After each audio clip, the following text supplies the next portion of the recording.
case briefs, and so much more. LSData's got what you're looking for.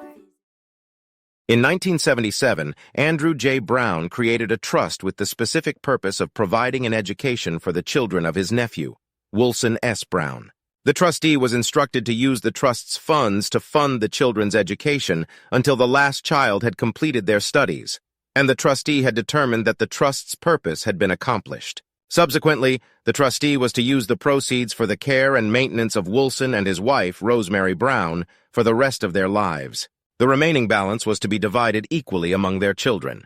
The trustee followed these instructions, using the trust funds to educate the children and later providing income to Wilson and Rosemary for their care and maintenance. The lower court, however, ordered the termination of the trust and distribution of the remaining funds directly to Wilson and Rosemary, prompting the trustee to appeal.